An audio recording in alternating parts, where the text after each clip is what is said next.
الله وبركاته. إن الحمد لله نحمده ونستعينه ونستهديه ونستغفره ونتوب إليه ونتوكل عليه ونعوذ بالله من شرور أنفسنا وسيئات أعمالنا من يهده الله فلا مضل له ومن يضلل فلا هادي له. اللهم صل وسلم وبارك على محمد وعلى آل محمد كما صليت وسلمت وباركت على إبراهيم وعلى آل إبراهيم في العالمين إنك حميد مجيد. أما بعد.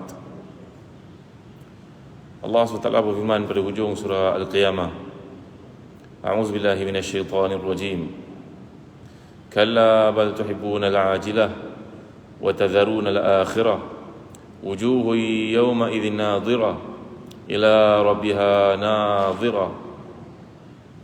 Wa wujuhun yawma idzin basirah تظن أن يفعل بها فاقرة كلا إذا بلغت التراقي وقيل من راق وظن أنه الفراق والتفت الساق بالساق إلى ربك يومئذ المساق فلا صدق ولا صلى ولكن كذب وتولى ثم ذهب إلى أهله يتمطى أولى لك فأولى ثم أولى لك فأولى.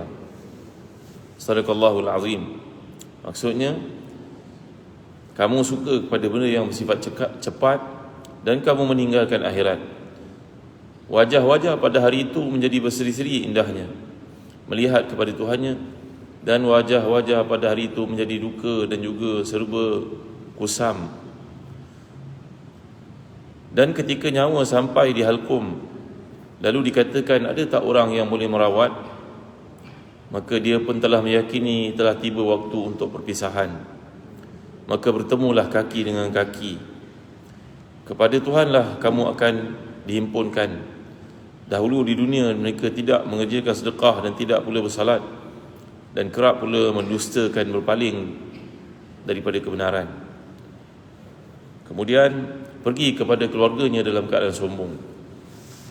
Inilah satu perjalanan yang diceritakan oleh Allah SWT terhadap kehidupan kita yang bakal kita lalui satu masa nanti. Perjalanan bukannya ke Eropah, bukannya ke Swiss, bukannya ke London, bukan ke Dubai, bukan juga ke Mekah, bukan juga ke Madinah, bukan ke Baitul Maqdis, bukan ke mana-mana tempat yang kita suka, tapi perjalanan kita untuk bertemu dengan Allah Subhanahu wa taala. Sama ada orang itu kaya, orang itu miskin, raja, rakyat, semuanya akan mengalami nasib yang sama. Cuma setiap kita tidak mengetahui bilakah saat itu berlaku. Digambarkan dalam hadis yang lain pula, riwayat Bukhari dan juga Muslim, bahawa Nabi SAW telah menyatakan, yatba'ul mayta salasun fayarji'u thnani wa yabqa ma'ahu wahid, yatba'uhu ahluhu wa maluhu wa amaluhu fayarji'u ahluhu wa maluhu wa yabqa amaluhu. Yang akan mengikuti si mati ini dalam perjalanannya itu ada 3 perkara, iaitulah yang pertamanya keluarganya, hartanya dan amalannya. Keluarganya dan hartanya akan kembali, yang tinggal cumalah amalannya sahaja menemaninya. Jadi benar sekali firman Allah SWT menceritakan detik-detik kematian lagi dalam ayat lain, surah Fussilat sebagai contohnya. Bagaimana menggambarkan orang yang istiqamah. Sungguhnya orang yang istiqamah itu kemudian mereka berkata, sumastaqamu tatanazzalu alaihimul malaikatu alla takhafu wa la tahzanu wa abshiru bil jannati allati kuntum tu'adun nahnu awliya'ukum fil hayati dunya wa fil akhirah wa lakum fiha ma tashtahi anfusukum wa lakum fiha ma tad'un nuzulan min ghafurir rahim. Menggambarkan bahawa manusia ini bila mereka beriman kepada Allah dan istiqamah melakukan ketaatan, maka ketika matinya nanti akan datang malaikat untuk beri berita gembira kepadanya. Ya, malaikat datang untuk menemui bakal marhum ini dan berkata kepadanya, fulan, tenanglah, sekejap saja engkau akan merasa sakit. Sakit untuk kematian ni tuan-tuan akan dirasai oleh semua orang. Ala inna lil mauti sakarat. Sungguhnya kematian pasti ada rasa sakit padanya. Tidak akan ada seorang pun yang selamat daripada rasa sakit tersebut. Jadi Apabila seseorang beriman itu tiba waktu matinya, datang malaikat-malaikat rahmat berhimpun, berkumpul beramai-ramai untuk menyambut kedatangannya. Lalu ruhnya pun akan berpisah daripada jasad. Dan tuan-tuan hati dan dikasihi sekalian, terbaringlah jasad itu di tempat mandian.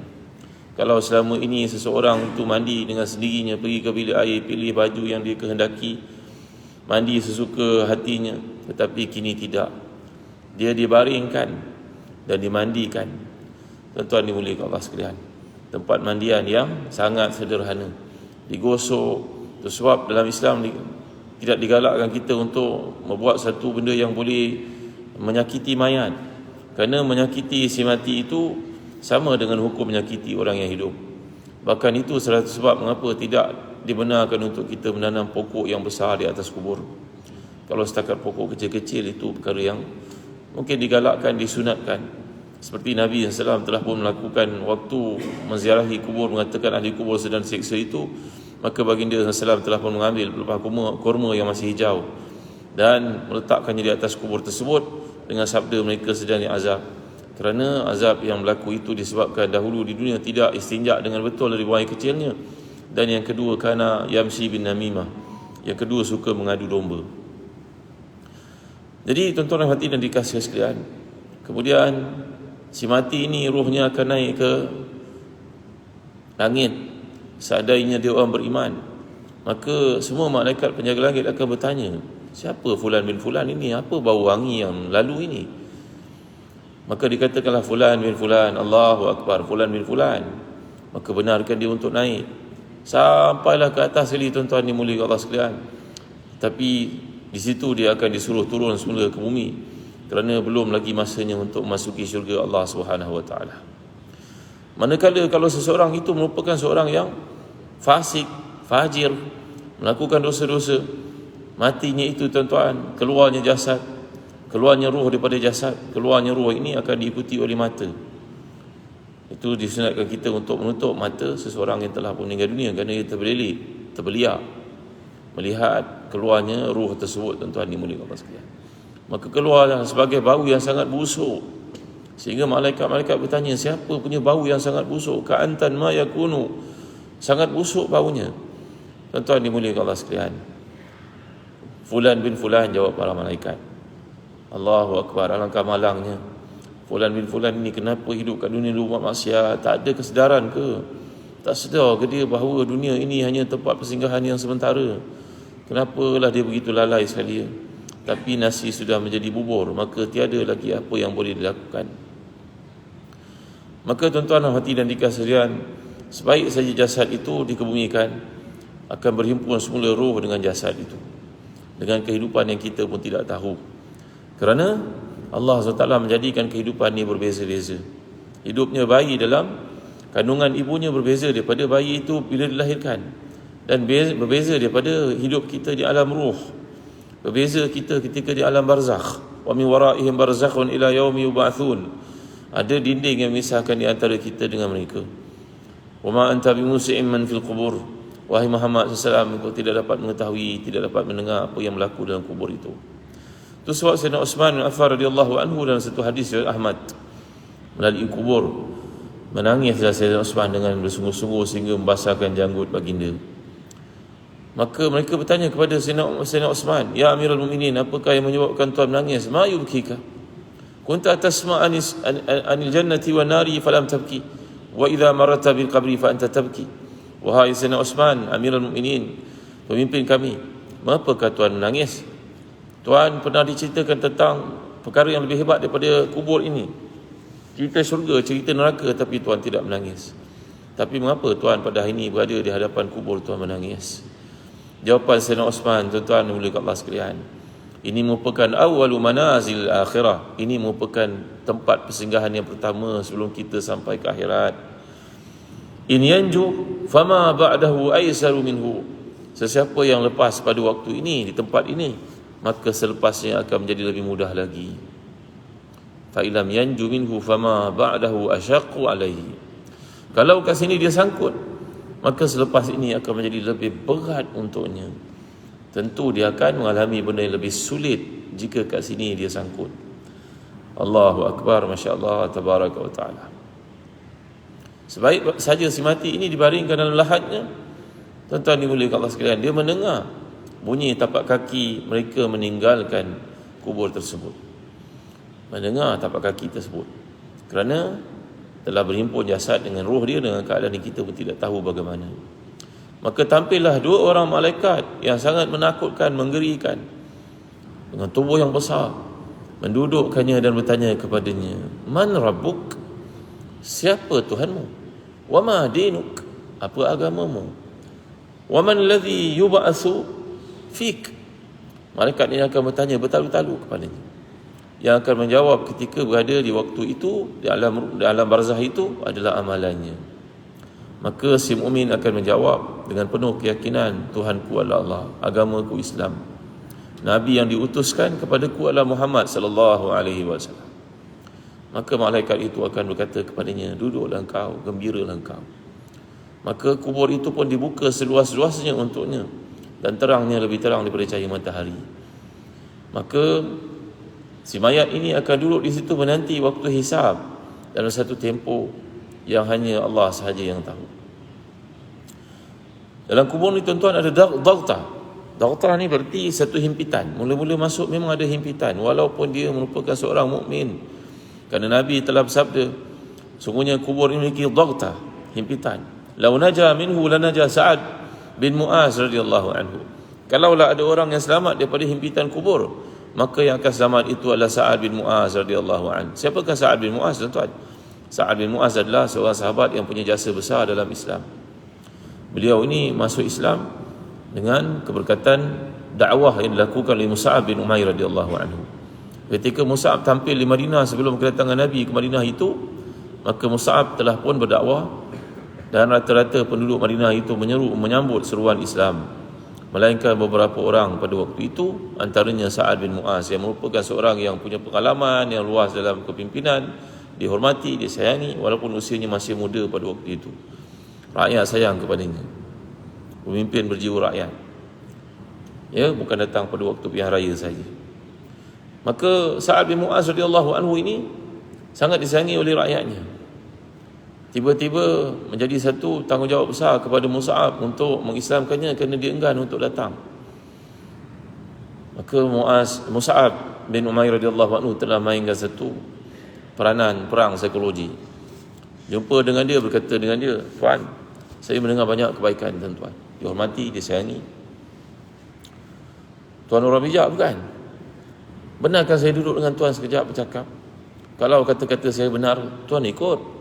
Kalau ia merupakan kata-kata yang palsu dan tuan pun boleh memahaminya, maka boleh tinggalkan. Apa salahnya kalau dengar sekejap? Bukankah tuan ni orang yang bijak, yang boleh membuat penilaian? Sa'ad bin Mu'az berkata, ya juga, betul. Baik, cuba kau duduk cerita dengan aku. Selama ni aku mendengar cerita yang buruk saja tentang Muhammad sallallahu alaihi wasallam. Maka Mus'ab pun memulakan dakwahnya dengan menceritakan perkara-perkara kebaikan tentang Islam. La ilaha illallah Muhammadur Rasulullah. Langkah banyaknya perkara-perkara kebaikan. Kenapa perlu kita takut-takutkan orang dengan perkara-perkara yang merupakan larangan yang sedikit dalam Islam? Ceritalah keluasan, kelonggaran, rahmat Allah yang luas itu. Maka mendengar saya kata-kata itu, satu persatu menceritakan tentang Nabi, tentang Islam, Sa'ad bin Mu'az tidak ada pilihan, akalnya terus berkata, ini adalah kebenaran, mengapa engkau menolaknya? Maka Sa'ad tanpa teragak-agak telah masuk Islam, tuan-tuan dimuliakan Allah sekalian. Dan pulang kepada isinya, keluarganya, ayah ibunya, berkata, apa pandangan kamu tentang Sa'ad? Mereka menjawab, Sa'ad sebaik-baik pemimpin, disayangi, dihormati. Mulai hari ini hubungan kami putus, hubungan aku dengan kamu semua putus. Hai, kenapa? Aku saya pun Islam. Rupa-rupanya rakyat jelata di tempat dia, kabilah itu telah lama masuk Islam, tapi tidak mahu menceritakan kepadanya, bimbang dia marah. Allahu Akbar. Kalau begitu, alangkah benarnya dan indahnya Islam. Kami pun mendengar banyak kebaikan Islam, dan sebagian kami telah pun masuk Islam. Cuma kami takut nak berkata dengan kau, wahai Sa'ad. Allahu Akbar, Masya Allah, Tabaraka wa Ta'ala. Saat ini dikatakan ketika berlakunya peperangan Badar ataupun Uhud, beliau berkata kepada Rasulullah SAW, wahai Rasulullah, kami tidak akan berkata kepada Rasulullah macam dikatakan Banu Israel kepada Nabi mereka Musa AS, izhab anta wa rabbuka faqatila inna hauna qaidun. Sama ada beliau atau Miqdad yang berkata demikian kepada Rasulullah. Wahai Rasulullah, kami tidak akan berkatakan kepada Tuhan bagaimana berkata Bani Israel kepada Nabi mereka Musa AS, pergilah engkau dengan Tuhanmu berjuang menentang puak-puak kafirin itu, musuh-musuh itu. Nanti bila dah menang, pulanglah kepada kami untuk memberitahu berita kemenangan. Bukankah engkau dengan Tuhanmu sudah pun cukup kuat? Itu kata-kata Bani Israel yang dilaknat Allah kepada Nabi mereka Musa dan juga Harun. Tetapi kami akan berkata kepada Tuhan, wahai Nabi kami Muhammad SAW, izhab anta wa rabbuka faqatila inna ma'akuma muqatilun. Pergilah Tuhan bersama dengan Allah SWT berjuang. Kami tidak akan merenggang daripada Tuhan. Kami akan turut serta bersama dengan Tuhan. Ada Tuhan masuki lautan api pun kami akan masukinya. Tuhan pergi ke mana pun kami akan pasti menurutinya. Gembiranya Nabi mendengar kata-kata Sa'ad bin Mu'az itu. Sa'ad bin Mu'az ini luka cedera parah dalam perang Khandaq, perang Ahzab. Ya. Jadi sahabat yang mati syahid dalam medan pertempuran dianggap syahid. Tapi mereka yang luka cedera parah kesan daripada peperangan itu juga menikmati gelaran yang sama dan mendapat pangkat syahid di sisi Allah SWT. Maka Sa'ad bin Mu'az pun luka dan dia berdoa kepada Allah, wahai Tuhan, kalaulah ini peperangan terakhir di antara kami dengan orang-orang Arab, matikanlah aku selepasnya.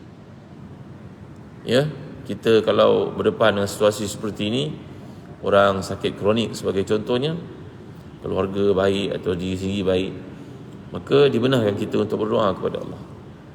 Allahumma aslih li dini alladhi huwa ismatu amri wa aslih li dunyaya allati fiha ma'ashi wa aslih li akhirati allati fiha ma'adi wa ja'alil hayata ziyadatan li fi kulli khair wa ja'alil mauta rahatan li min kulli syarr. Iaitu ya Allah ya Tuhanku, baikilah untukku dunia yang aku hidup padanya, baikilah untukku akhirat yang aku akan pergi padanya. Jadikanlah kehidupan ini sumber bertambah kebaikan-kebaikan aku lagi, dan jadikan kematian itu sebab untuk aku berehat daripada segala kejahatan. Antara yang telah mengamalkan doa ini juga adalah Imam Bukhari radhiyallahu anhu warḍah. Dan beliau mati selepas doa ini kesan daripada orang ramai menyakitinya. Menjadi orang alim ini bukan sentiasa disanjung, kadang-kadang dicerca, ditekan, diancam, disakiti. Maka Imam Bukhari berdoa kepada Tuhannya, ya Allah, kalau inilah sebab untuk bertambah kebaikanku, panjangkan umur. Kalau ini sebab untuk bertambah keburukanku dalam dunia, maka matikanlah aku. Maka Allah matikan Imam Bukhari daripada doa ini. Jadi tuan-tuan, Sa'ad bin Mu'az berdoa kepada Allah, kalau inilah peperangan terakhir untuk kami menentang orang-orang Arab, dan selepasnya tiada lagi perangan untuk dengan mereka, matikan aku ya Allah. Rasa-rasanya misi aku sudah pun selesai. Telah beri ketaatan sepenuhnya kepada Rasulullah SAW. Maka Sa'ad bin Mu'az luka cedera parah lepas perang Khandaq, beliau meninggal dunia. Dianggap sebagai syahid perang Ahzab. Dan Nabi SAW ketika menghadiri pengkebumian Sa'ad ini, Nabi berjalan dengan jari-jari kaki baginda SAW, menampakkan seolah satu tempat itu tak boleh dipijak dengan penuh. Sahabat-sahabat bertanya, kenapa Rasulullah berjalan begitu? Jawab Rasulullah, banyaknya malaikat yang hadir mengiringi pemergian lelaki yang saleh ini, sehingga tiada tempat melainkan ada sayap malaikat kat situ didamparkan. Attatis sama'u bimauti Sa'ad, attatis sama'u limauti Sa'ad, dan langit pun bergetar kerana kematian insan yang saleh macam Sa'ad. Nabi telah menyatakan bahawa dunia ini, segala nikmat yang kau peroleh di dunia ini tidak akan sama dengan sekeping sapu tangan yang diberikan oleh Allah kepada Sa'ad bin Mu'az di akhirat. Dan kalaulah seseorang itu selamat daripada himpitan kubur, maka Sa'adlah yang akan selamat daripada. Tetapi tiada siapa pun yang selamat. Cuma beza di antara si mukmin dengan si kafir, orang saleh dengan yang tidak saleh adalah orang saleh ini ketika dikebumikan itu, dihimpit kubur sebelum datangnya malaikat itu. Himpitan kubur adalah seumpama pelukan seorang ibu kerana tidak melihat anaknya begitu lama terpisah. Pelukan manja, kasih sayang, kuat macam mana pun ia menandakan kasih sayang dan juga rahmat. Tetapi himpitan kubur itu adalah seperti himpitan yang akan menyebabkan berceragahnya tulang rusuk kanan dan juga tulang rusuk kiri. Iyazan billah. Jadi tuan-tuan dan hati dan dikasihkan, berapa lama berada dalam kubur itu hanya Allah saja yang tahu. Wa inna yawman 'inda rabbika ka'alfi sanatin mimma ta'udun. Ada banyak ayat menceritakan tentang detik-detik waktu di akhirat ini cukup berbeza daripada dunia. Fi yaumin kana miqdaruhu 50,000 sanah. Ada yang mengatakan 50,000 tahun. Apa benda tahun-tahun yang ada akhirat ni tuan-tuan? Kita pun tidak tahu.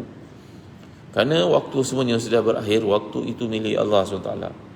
Nanti di akhirat, ahli syurga akan melihat waktu itu dijelmakan seumpama seekor kuda yang tegap, yang sehat, yang kuat, berjalan di antara batasan-batasan syurga. Dan mereka juga akan melihat kematian itu digambarkan sebagai seekor kambing yang gemuk disembelih di antara batasan syurga bagi menandakan sudah berakhirnya kematian. Kehidupan akan berterusan. Jadi kehidupan tidak ada noktahnya. Kehidupan yang selama-lamanya. Subhanallah, Masya Allah, Tabaraka wa Ta'ala. Kita digalakkan untuk tidur tengah hari, namanya qailulah. Nabi telah menyatakan bahawa tidurlah kamu pada waktu tengah hari, namanya qailulah. Kerana syaitan itu tidak qailulah. Kita tengok apa benda qailulah ni. Dia tidur sebentar tengah hari tuan-tuan. Tak kira sebelum zuhur ke atau lepas zuhur ke. Tidur yang akan memberi kelihatan kepada diri kita dan rohani kita, kerana dengan tidur tengah hari ini membolehkan orang itu qiyamul lail. Ya, dan terbukti pada hari ini sudut saintifiknya, bahawa orang yang tidur tengah hari ini boleh menyelamatkan risiko 37 hingga 50% daripada penyakit jantung, serangan jantung. Masya Allah, Tabaraka wa Ta'ala. Jadi tuan-tuan dimuliakan sekalian, bila orang tidur tengah hari ini, yang selepas kita penat bekerja ataupun sebelum kita salat zuhur itu, kadang-kadang 10 minit je, kadang-kadang 15 minit je, kadang-kadang setengah jam je. Tapi bila kita bangun, kita rasa begitu kuat, seolah macam dah tidur 3 jam. Tengok, waktu itu milik Allah. Ada orang yang pada waktu malam dia mula membaringkan dirinya pukul 9 malam. 9 pagi dia pun belum bangun, subuhnya entah ke mana. Tapi 12 jam dia baring itu, dia tak rasa apa-apa. Sedangkan orang beriman mungkin diterlelap sekejap saja tengah hari itu kerana berkat niatnya untuk tahajud, maka setengah jam itu rasa macam 10 jam dia tidur. Tengok, waktu punya keberkatan berbeza daripada setiap manusia berbeza. La ilaha illallah, Masya Allah, Tabaraka wa Ta'ala. Jadi tuan-tuan, seperti yang dikatakan dalam hadis tadi, orang ini mulalah duduk dalam lahat itu, yang akan menemaninya lah amalan salih yang dilakukan. Andainya dia sembahyang itu dia jaga, sembahyang itu akan menemaninya di bahagian kepalanya. Andai dia rajin bersedekah, maka sedekah akan menemaninya di sebelah kanan atau kirinya. Kalau dia rajin baca Al-Quran, Quran akan menemaninya seperti surah Al-Mulk. Al-Mulk itu akan datang dalam kubur lagi untuk menemaninya, menjaganya, menjawab soalan mungkar nakir bagi pihaknya. Amalan-amalan kita yang akan menjawab untuk kita, bukan lisan yang kita miliki pada hari ini yang kita banggakan peta bercakap itu akan menjawab tuan-tuan. Tapi amalanlah yang akan menjawab seseorang itu. Maka tiada lagi teman. Di dunia kita punya teman. Yang punya pembantu, yang punya driver, ada driver. Yang punya pekerja disuruh dibuat apa sahaja, maka dia akan lakukan untuk kita. Ada pembantu rumah lagi, semuanya sudah ditinggalkan. Sayunya waktu kita mendengar ketika talqin dibacakan untuk si mati, bukan? Wahai fulan bin fulan, engkau telah pindah ke alam barzah, engkau telah pun terputus dari segala nikmat Allah. Kita pun tengok je kubur tu sayu je tuan-tuan. Benar Sayyidina Osman menangis bila melihatnya tuan-tuan.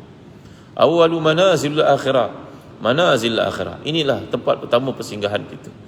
Kalau selamat, selepasnya lebih mudah. Tapi kalau kat sini tak selamat, lepasnya lebih payah. Subhanallah, Masya Allah, Tabaraka wa Ta'ala. Digali musim hujan seperti ini, satu kubur air pun bertakung dengan banyak. Dikeluarkan air itu, dimasukkan jenazah, ditutup, dikambus, ditalqinkan, berkumpullah semua orang seolah-olah keluarganya tidak mahu pulang, menunggu di situ, menangis mereka. Tuan-tuan dimuliakan Allah sekalian, menjelang petang mereka pulang juga. Maka tiada siapa lagi dapat menemaninya. Tuan-tuan tengok ya, gelaran-gelaran untuk perjalanan kita ke akhirat. Di dunia katalah seorang itu punya pangkat yang tinggi, orang gelar dengan gelaran tertentu. Sebaik saja dia mati, nanti orang datang ke rumah, orang tanya mana dia, jenazah? Namanya sudah hilang, orang tak panggil lagi Dr. Zahzan. Bagaimana jenazah dia? Tunjuk kat sana, terbujuk kaku. Kemudian jenazah ini pun dibawa naik van. Semulia-mulia kereta yang kita ada, sehebat macam mana pun, akhirnya van mayat itulah yang akan bawa kita. Ya, maka orang pun ikut pergi kubur. Yang sempat ikut-ikut, yang tak sempat ikut hanya mendoakan sahaja. Bagi mereka yang menyembahyangkan jenazah dan pergi sampai ke kubur, disebut dalam hadis baginya kintarani, baginya 2 gunung pahala di sisi Allah Subhanahu Wa Taala. Kalau siapa yang sempat menyembahyang saja, dia cuma dapat 1 gunung pahala di sisi Allah. Tuan-tuan, pemberian di sisi Allah itu terlalu banyak, tak boleh nak sukat. Kalau kita pada hari ini sembahyang jenazah dekat mana tempat dalam dunia, kat Melaka lah sebagai contohnya, kampung saya. Sembahyang jenazah, lepas sembahyang orang pun tanya, apa pendapat kamu tentang si mati? Ramai-ramai jawab, baik. Tak boleh jawab kalau kita tak kenal, tuan-tuan. Ketika Nabi SAW dalam perjalanan ke Ardu Fidak, selepas peristiwa Khaybar, maka Yahudi yang berada di Fidak menjadi takut mendengar kawan-kawan mereka ditangkap, dibunuh, disembelih, diusir sebagainya.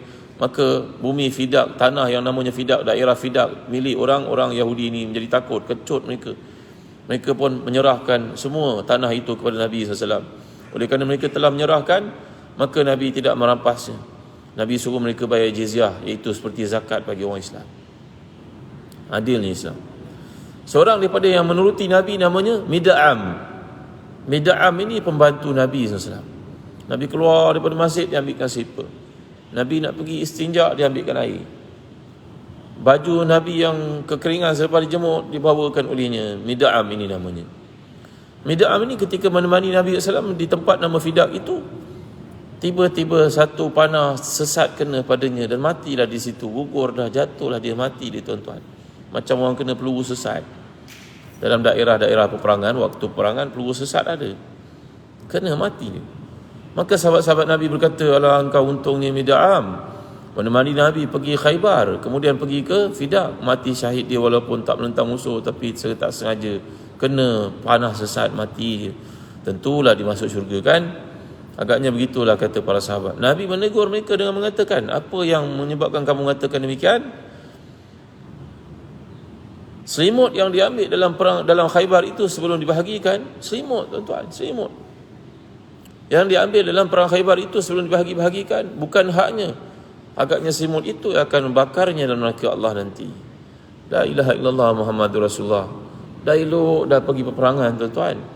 Dalam peperangan mendedahkan diri kepada bahaya untuk mati. Bayangkan, siapa kan kita pernah pergi tempat peperangan? Takut, tuan-tuan. Malam-malam kalau duduk seorang kat rumah pun, dengar bunyi cicak pun macam orang ketuk pintu. Takut, kecut perut, ada orang masuk rumah ke. Langsung dah tak boleh tidur, tuan-tuan, dimulai Allah sekalian. Apatah lagi kalau pergi ke tempat peperangan. Kalau kita pergi ke Bosnia Herzegovina, tinggal mangsa-mangsa yang pernah mengalami peperangan tu, mereka berkata memang waktu itu dah tak nampak apa, dah nampak mati saja. Sekejap mortar meletup di depan rumah, hancur rumah, dinding rumah masih ada kesan peluru lagi. Dah 10 tahun dah peperangan itu, masih lagi trauma, tuan-tuan, dimulai Allah sekalian. Begitu sekali cabaran masuk ke tempat peperangan. Maka si Mid'am ini mati dan Nabi telah menyatakan bahawa dia bukan ahli syurga kerana dia mencuri. Ketika perang Khaybar itu dikumpulkan harta peperangan untuk dibahagi-bahagikan, dia ambil satu yang dia suka, walaupun benda tu tak punya nilai apa-apa pun. La ilaha illallah Muhammadur Rasulullah, masya-Allah tabaraka wa taala. Sifat mengambil dan suka mencuri ini satu benda yang bahaya, tuan-tuan, dimulai Allah sekalian. Tegur anak kita daripada kecil, balik ke rumah, ni beg ni, dalam beg ni buku siapa nak? Oh, buku ni pinjam ni, dapat izin daripada dia ke? Ini pen ni abang tak pernah beli pun, mana kau ambil nak? Ajar, tuan-tuan. Kerana Abdullah bin Mubarak radhiyallahu anhu terpinjam pen seorang daripada Syria di Syam, dan dia pulang ke Khurasan dalam keadaan bawa pulang pen itu. Pen bawa harganya, tuan-tuan, hari ni berapa sen dia beli. Tapi Abdullah bin Mubarak ini seorang bayang-bayang daripada ahli syurga. Gayanya seperti sahabat Nabi walaupun hidupnya selepas sahabat Nabi. Namanya Abdullah bin Mubarak itu. Ibn Mubarak banyak namanya dalam kitab-kitab hadis. Dia pulang semula daripada Khurasan pergi ke Syam, berapa ribu batu itu, Uzbekistan, pulang ke Syria hanya semata-mata untuk membalikan pen yang dia ambil. Kadang-kadang perkara semikian kita tak ambil peduli sangat. Kita pergi homestay mana-mana, tengok ada hanger, pakai ambil je hanger orang. Selimut pun ambil. Kadang-kadang pergi ke hotel ambil towel orang, ambil cawan berkenan ambil. Tuan-tuan yang dimuliakan Allah sekalian, jaga-jaga. Takut-takut benda itu menyekat kita di akhirat besok tahu. Jangan main-main. La ilaha illallah Muhammadur Rasulullah, masya-Allah tabaraka wa taala. Maka Mid'am ini walaupun nampaknya ahli syurga, tapi Nabi menafikan. Begitu juga dalam satu peperangan, seorang daripada tentera Islam mati dan ibunya datang berjumpa Nabi dalam keadaan menangis. Mendengar cerita anaknya mati syahid dalam perangan itu, sahabat-sahabat mengembirakannya bahawa dia mati syahid. Tapi Nabi menegur dalam keadaan yang crucial macam tu, ibunya hadir pun Nabi bersabda, kamu kena ingat, jangan menyatakan seorang itu ahli syurga. Mungkin dia pernah berkata dengan satu kata-kata, yang kata-katanya itu mengheret dia untuk masuk dalam kemurkaan Allah, dan Allah murka kepadanya. La ilaha illallah Muhammadur Rasulullah, masya-Allah tabaraka wa taala.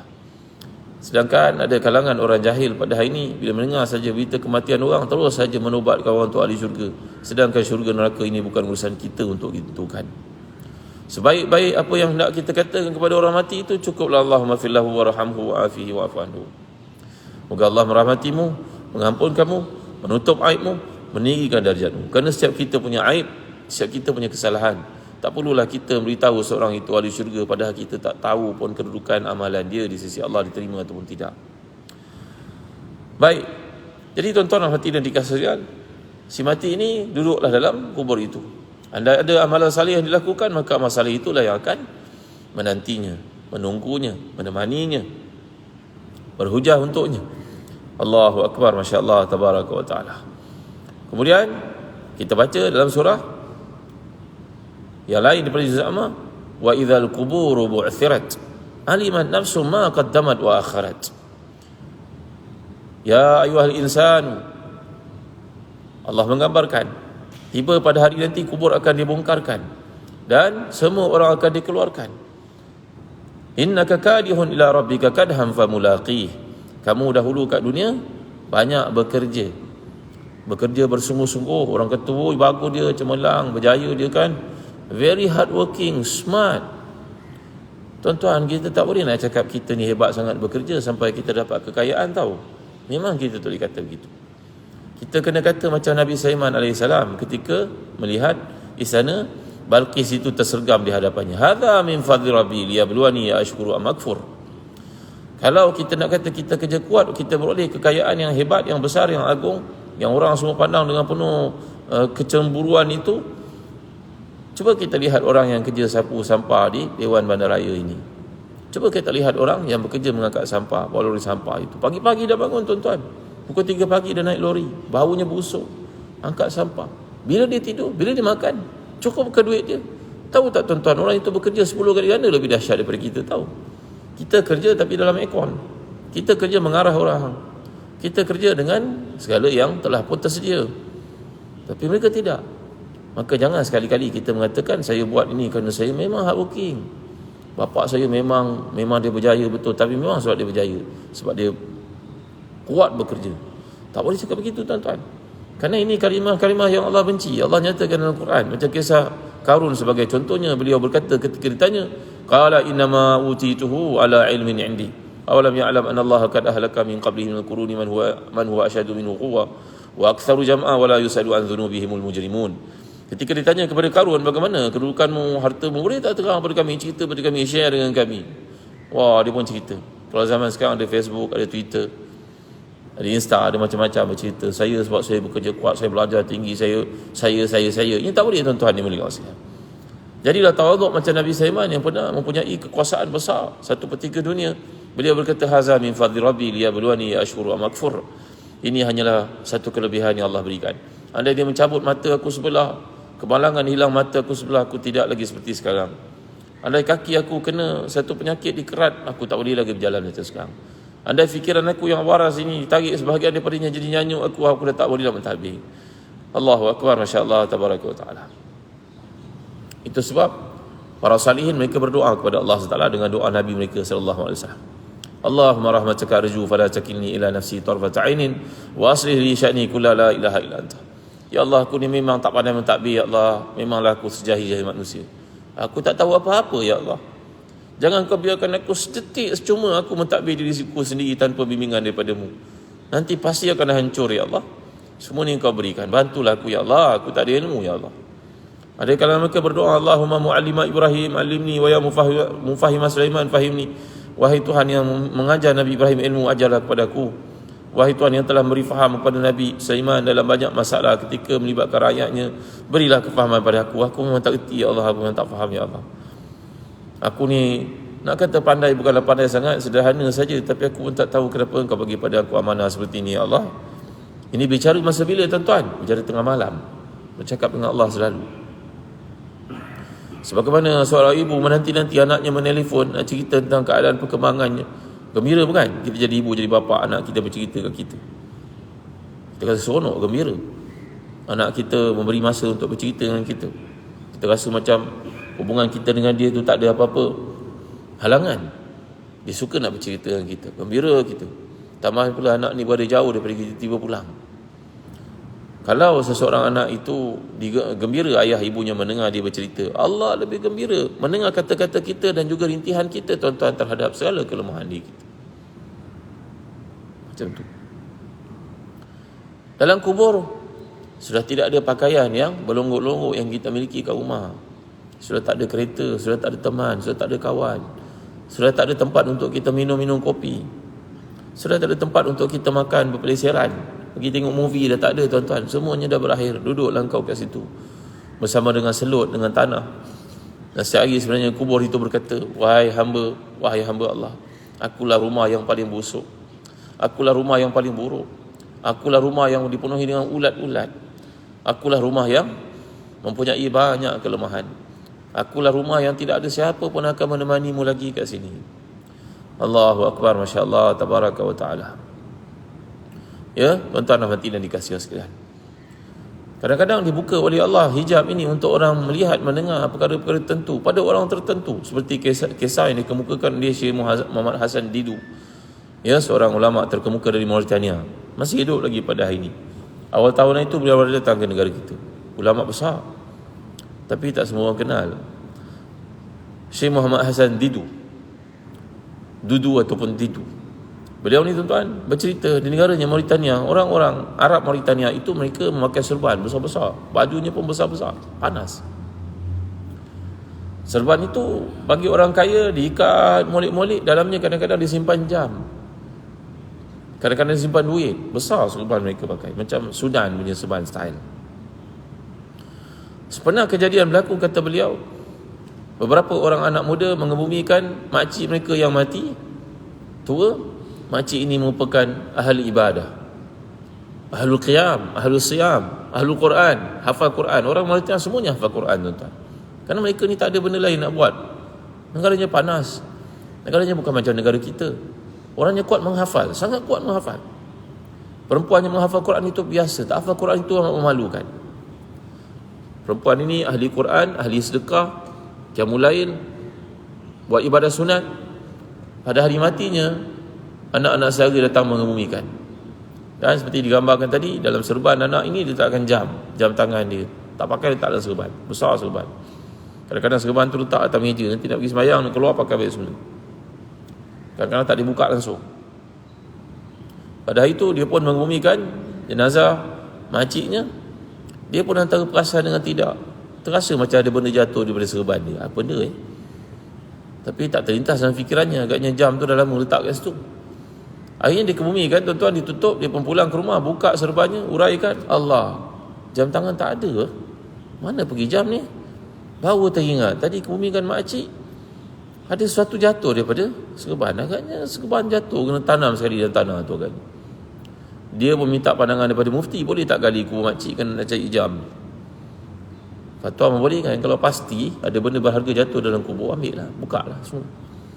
Dia pun gali kubur makcik dengan teman-teman dia tuan-tuan pada malam itu. Alangkah terkejutnya bila menggali kubur itu, setengah penggalian tiba-tiba keluar api yang besar daripada kubur itu. Mengeluar api, terkejut dia. Dengan teman-teman yang semua kelang kabut pulang lagi, takut mereka. Lalu pengalaman ngeri ini diceritakan kepada makcik dia seorang lagi yang hidup. Makcik ni duduk berdua, dulu tidak berkahwin. Makciknya ini duduk bersama-sama, kakak dengan adik duduk. Maka si anak saudara ni menggagahkan dia bertanya pada makcik yang hidup, makcik, apa khabar, macam mana makcik yang telah meninggal tu? Memanglah kita semua sedih kehilangannya. Boleh tak cerita amalan dia apa dia? Makcik hidup tu cerita segala ketaatan dia buat. Puasa sunatnya banyak, Quran banyak dibaca seharian, qiyamul lailnya, sedekahnya, semua yang baik-baik. Dan kita tak boleh cerita keburukan si mati tuan-tuan. La tazkuru masawi amautakum. Jangan sebut keburukan-keburukan si mati, haram hukumnya. Kalau ada pun disebut secara umum, jangan dinyatakan orang itu. Tanya apa dia tanya, akhirnya anak saudara ni mengujuk makciknya supaya ceritakan apa hakikat sebenar. Akhirnya makcik kata semua benda baik dia buat, tapi satu perkara buruk yang dia tidak mampu tinggalkan. Moga Allah ampunkan dia, kata makcik yang hidup ni. Apa dia? Dia suka ribah. Ribah ni tuan-tuan, dia suka mengadu domba, dia suka mengumpat. Kita kalau orang ceritakan satu, kita sebut pada orang dengan satu cara yang lain, dia suruh intonasinya, kalau silap pun berubah mesej yang nak dibawa tuan-tuan. Orang cerita dia bentuk yang lain, kita cerita dalam mood yang tak kena, maka dia akan bawa satu keburukan kepada orang yang kita ceritakan itu. Maka inilah yang terjadi. Ada manusia ni dia gembira untuk menceritakan hal orang, padahal orang tu tak suruh pun dia cerita. Dan dia berbangga seolah-olah dia jadi kaunselor, tidak bertauliah. Oh, orang banyak cerita dengan saya benda tu, padahal berapa orang yang cerita pada dia, yang lain dia dengar. Oh, fulan bin fulan. Yang lebih malang lagi pada zaman media sosial pada ini, orang itu boleh mengumpat orang yang tak dikenalinya. Dia hanya membaca profil orang tu dekat mana-mana media sosial, kemudian dia menceritakan hal orang itu seolah-olah dia dekat dengan orang itu, padahal dia tidak tahu apa-apa tentang orang itu, dan orang itu tidak kenal padanya. Tuan-tuan, ini satu musibah besar tuan-tuan dimuliakan Allah sekalian. Suka menceritakan hal orang ni satu musibah. Kalau orang putih kata great mind talk about idea kan. Orang yang mempunyai semangat besar, jiwa besar, ceritanya semua idea. Apa kita nak buat, macam mana kita nak buat, macam mana nak mengatasi masalah interest tinggi pada rakyat, macam mana nak cerita tentang budak-budak supaya dapat pendidikan percuma. Kenapa negara Morocco dia nak banding dengan kita pun tentu banyak kebaikannya, kenapa kita boleh dapat pendidikan percuma. Contoh, cerita tentang idea lah tuan-tuan, tak perlu cerita tentang aib orang. Maka yang pentingnya makcik ini bercerita tentang saudaranya yang telah meninggal itu. Dia tak boleh tinggalkan perangainya, sifatnya suka mengadu domba dan suka mengumpat hal orang lain. Allahu Akbar. Maknanya dalam kubur lagi dia dah kena bakar tuan-tuan. Bimbang kita kan. Jadi apa yang berlaku, semuanya akan berakhir, semuanya akan ditinggalkan. Itu sebab tuan-tuan dimuliakan Allah sekalian, cara keluar daripada musibah yang berlaku ni, ujian yang berlaku ni, perkara yang akan berlaku, yang akan kita lalui ini, hanya sedikit saja langkah-langkahnya tuan-tuan. Yang pertama sekali, nak mengalami suasana ini semua yang akan dilalui, pasti kita lalui, suka ataupun tidak. Yang pertama sekali, banyakkanlah taubat kepada Allah SWT. Selalulah bertaubat kepada Allah SWT. Ya ayyuhallazina amanu tubu ilallahi taubatan nasuha. Taubatlah kamu kepada Allah dengan taubat nasuha. Bayangkan dalam hadis yang pernah kita bacakan sebelum ni, orang melakukan dosa ni ibarat noktah hitam pada hatinya. Kita bangun je pagi, buka je TikTok, dosa. Tak perasan tu. Buka je Instagram, tengok maksiat. Buka je Facebook, tengok live yang bukan-bukan. Sempat tak nak istighfar pada Allah SWT?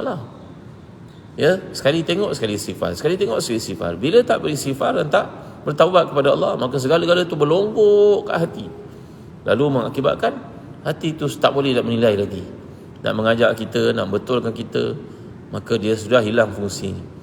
Kalau doktor perubatan pada ini mengatakan hati itu hilang fungsi, mana dari sudut badannya, tapi ahli rohani mengatakan hati itu hilang fungsinya, maka kerana terlalu banyak mazmumah yang ada padanya yang tidak kita removekan. Maka tuan-tuan dimuliakan Allah sekalian, perkara yang paling utama untuk buat persiapan kembali kepada Allah SWT, ke rahmatullah ni, banyaklah bertaubat kepada Allah SWT. Bertaubatlah selalu. Ya, dan kesan daripada taubat yang sebenarnya itu akan menyebabkan kita menangis. Dalam hadis sahih mengatakan bahawa ainani la tamassuhuman nar. Ainun batat tahrusu fi sabilillah wa ainun bakat min khasyatillah. Dua mata yang tidak akan disentuh oleh api neraka adalah mata yang berjaga pada waktu malam untuk menjaga agama Allah, dan mata yang menangis kerana takutkan Allah SWT.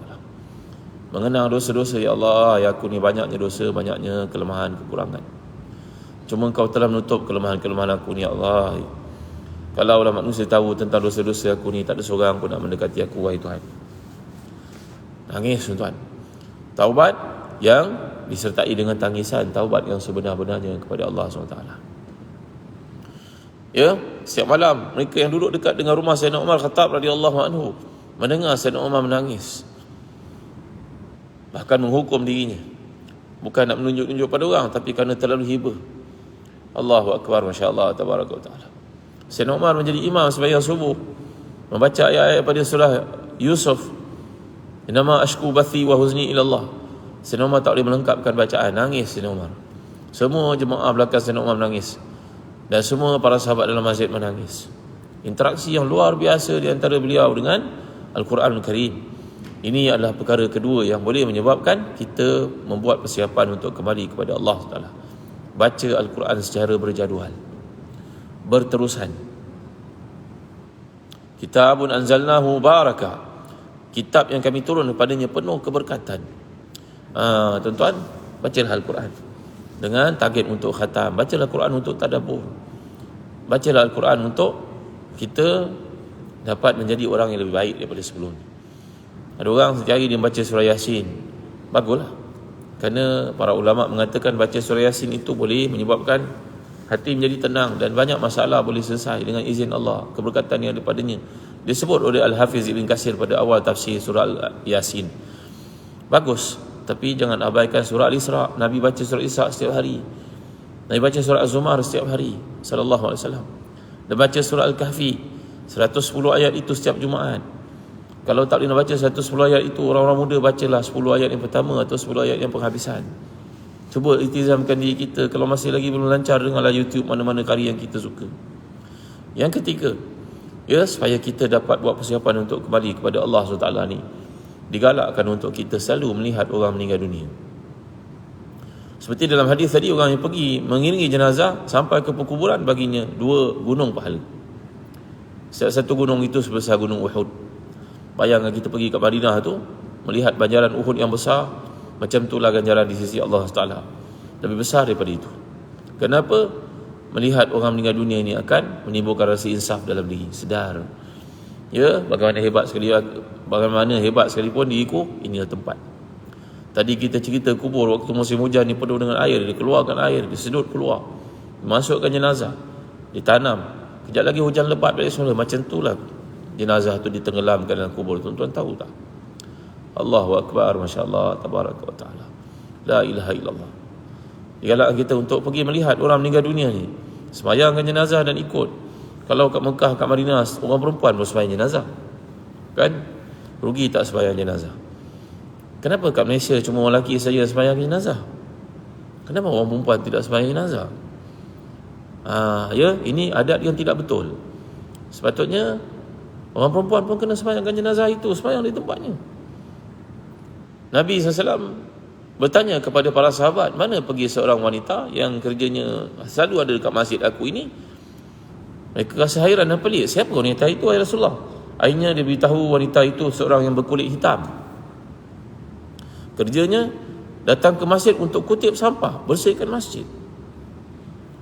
Masya Allah, Tabaraka wa Ta'ala. Itu je kerjanya, itu. Dia bukan orang terpelajar untuk duduk dalam kuliah, menjadi mu'alimah, ustazah, tidak. Tetapi hadiahnya ke masjid untuk bersihkan masjid. Alangkah besarnya peluang ni untuk kita kekal lakukan. Zaman Nabi dulu tak ada kapet, tak ada lantai, bilik air pun tak proper macam kita.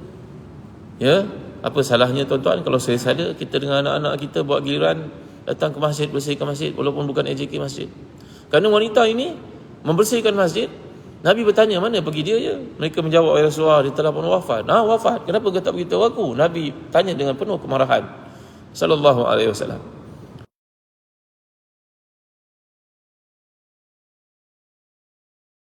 Kami tidak mahu mengganggu kailulah Nabi sedang berehat. Mana kuburnya? Nabi SAW bertanya dengan penuh ketegasan, gayanya, nadanya. Mereka membawa Rasulullah SAW pergi ke kuburnya. Nabi menyembahyangkan si mati itu di kuburnya, tuan-tuan. Nabi telah memberitahu para sahabat, tidakkah kau tahu bahawa salat aku menjadi sebab untuk syafaat si mati? Inna salataka sakanun lahum. Salat Nabi menjadi syafaat untuk si mati. Nabi pergi sembahyangkan wanita itu di kuburnya. Apa kerjanya? Kerjanya membersihkan masjid. Menunjukkan kepada kita penting untuk sembahyangkan jenazah. Masya Allah, Tabaraka wa Ta'ala. Lagi tuan-tuan, apa lagi kesempatan yang boleh menyebabkan kita buat persiapan bersungguh-sungguh untuk kematian ini, perjalanan yang pasti ini? Yang keempat, berkawanlah dengan orang yang ingat akhirat. Allah mengirimkan kepada kita, setengah kita, tanda-tanda tertentu untuk kita mengerti bahawa kehidupan ini akan berakhir. Dulu badan kita tegap, kuat, bergerak pantas, segala serba-serba kita ingat. Tapi Allah mula kirim uban ni kepada kita, kita mula lupa. Dan kita tak boleh melakukan kerja cergas macam dulu lagi. Tidakkah kita sedar ini merupakan peringatan daripada Allah SWT? Ya, teman-teman yang Allah hantar dalam hidup kita ini, perlu kita kuatkan lagi dengan berjumpa dengan orang yang juga berfikir ke arah itu. Kan itu setiap Jumaat kita baca ayat daripada surah Al-Kahfi. Wasbir nafsaka ma'al ladzina yad'una rabbahum bil ghadati wal 'ashyi yuriduna wajha wala ta'du aynaka anhum turidu zinatal hayati dunya wala tuti' man aghfalna qalbahu an dzikrina wattaba'a hawahu wa kana amruhu furuta. Sabarlah diri kamu bersama dengan orang yang ingat Allah.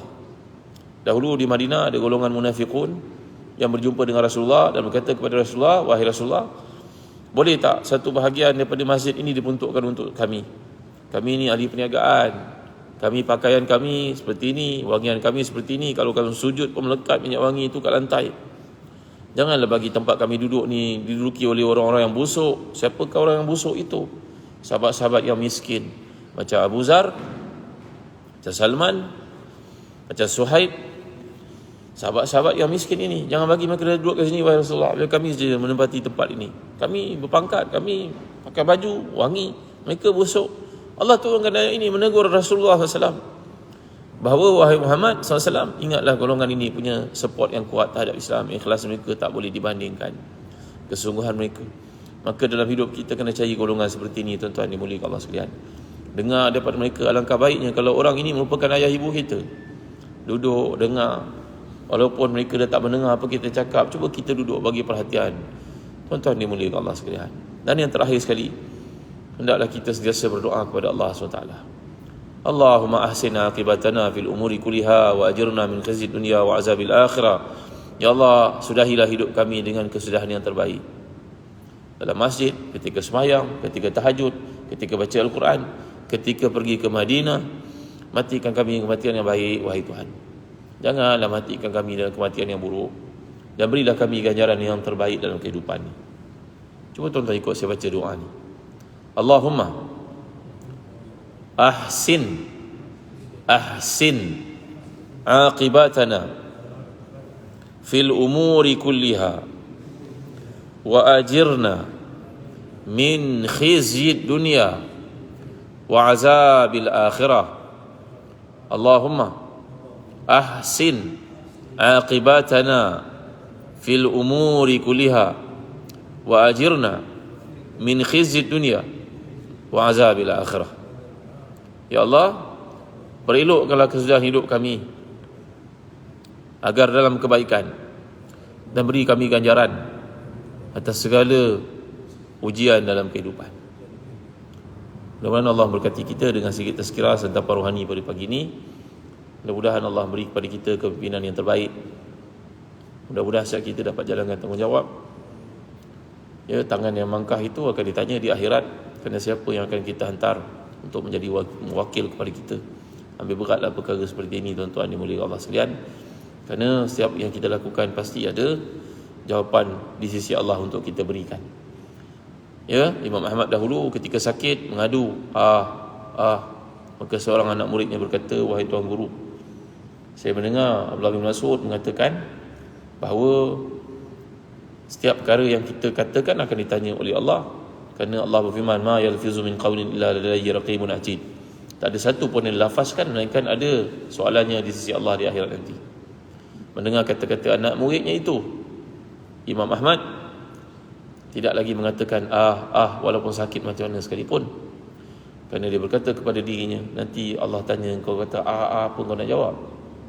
Kenapa kau kata Kenapa tak kata alhamdulillah, subhanallah contohnya? Tu apa maksud? Maka Imam Ahmad menamatkan semua kata-kata yang tidak berfaedah. Itu kata-kata, tuan-tuan, untuk dirinya. Tindakan kita akan beri kesan pada masa akan datang. Kesan-kesan itu akan kita lihat. Maka tanggungjawab setiap kita adalah memilih orang yang terbaik. Tuan-tuan punya pandangan peribadi, tak perlulah dipengaruhi oleh sesiapa, tapi kena ingat bahawa nanti kena jawab di sisi Allah SWT. Mudah-mudahan Allah berkati segala apa yang kita lakukan selama ni, menjadikan negara kita penuh keberkatan, menjadikan negara kita dipimpin oleh orang-orang yang tidak mengambil kesempatan. Ya, ada satu hadis mengatakan, satu hadis dari Ahmad mengatakan, satu hari kepimpinan seorang yang saleh tetapi tidak kuat. saleh tapi tidak kuat. Lebih bahaya daripada 100 tahun kepimpinan seorang yang fasik tetapi baik untuk Islam. Faham tuan maksudnya? Satu hari kepimpinan orang saleh tapi lemah akan mengakibatkan banyak komplikasi kepada umat Islam. Dia saleh itu untuk dirinya, tapi tidak beri baik kepada orang lain. Lebih bahaya, satu hari lebih bahaya daripada 100 tahun kepimpinan orang yang fasik. Fasik itu terhadap dirinya. Dia tidak mengamalkan Islam, keluarganya tak mengamalkan Islam, tapi dia mempunyai kemampuan, karisma dan kemampuan untuk mentadbir dengan jujur, dengan kebaikan, dan tidak menzalimi orang. Kefasikan itu masalah dia. Kita tak disuruh untuk menghukum orang pada perbuatannya sendiri. Itu buatan kamu taubatlah kepada Allah. Tuan, kadang-kadang benda seperti ini pun perlu kita faham dalam suasana sekarang. Tapi apa yang penting, mudah-mudahan negara kita selamatlah tuan-tuan daripada segala kejahatan, kezaliman, penganiayaan terhadap orang lain, pembunuhan masa depan terhadap orang lain. Banyak peluang kerja yang masuk dalam akhbar, ia hanyalah merupakan wayang saja. Orang datang minta penuh kelayakan tapi tidak diberikan kerana kerja telah disiapkan untuk kroni yang tertentu. Zalim tuan-tuan. Kita baca ayat-ayat tentang pembunuhan, menganiaya manusia, rupa-rupanya berlaku zaman sekarang. Kesian anak-anak keluar daripada universiti, kelulusannya bagus, kemampuannya ada, pergi interview, tapi sebenarnya tempat telah tersedia untuk orang lain yang punya perhubungan dengan orang tertentu. Kesian tuan-tuan. Zalimnya penganiayaan berlaku pada ramai orang. Maka yang bahayanya adalah masa depan untuk negara ini sendiri bila penganiayaan demikian terlalu banyak berlaku. Wallahu a'lam. Sallallahu ala sayyidina Muhammad wa ala alihi wasahbihi wasallam. Alhamdulillahil alamin. Alhamdulillahirabbil alamin wassalatu wassalamu ala asyrafil anbiya'i wal mursalin sayyidina Muhammadin wa ala alihi wasahbihi ajma'in. Allahumma zidna wa la tanqusna wa akrimna wa la tuhinna wa atina wa la tahrimna wa asirna wa la tu'sir alaina wa ardina warḍa'na. Allahumma ati nufusana taqwaha wa zakkiha anta khairu man zakkaha anta waliyuha wa malaha bi rahmatika ya arhamar rahimin. Rabbana atim lana nurana waghfir lana innaka ala kulli syai'in qadir. Rabbana hab lana min azwajina wa dhurriyyatina qurrata a'yun waj'alna lil muttaqina imama. Rabbana atina min ladunka rahmatan wa hayyi lana min amrina rashada. Allahumma walli alaina khairana wa la tuwalli alaina shirarana. Ya Allah, pilihlah untuk kami, tetapkan untuk kami. Kami memang jahil dan lemah ya Allah dari sudut pentadbiran, dari sudut fahaman kami, pandangan kami ya Allah. Berilah kepada kepimpinan yang terbaik yang akan menjaga Islam ini, menjaga umat Islam ya Allah. Selamatkan kami daripada segala bentuk kezaliman, penganiayaan, kejahatan dan perampasan terhadap hak orang lain ya Allah. Ya Allah ya Tuhan kami, Engkau Tuhan kami. Ya Allah, siapa yang mengkehendaki untuk Islam ini kebaikan, berilah kepada mereka kepimpinan. Siapa yang mengkehendaki selain daripada itu, tetapkan untuk mereka kehancuran dan penolakan ya Allah. Rabbana atina fid dunya hasanah wa fil akhirati hasanah wa qina adzabannar. Wa sallallahu ala sayyidina Muhammad wa ala alihi wa sahbihi wa baraka wasallam. Walhamdulillahirabbil alamin. Wallahu minna.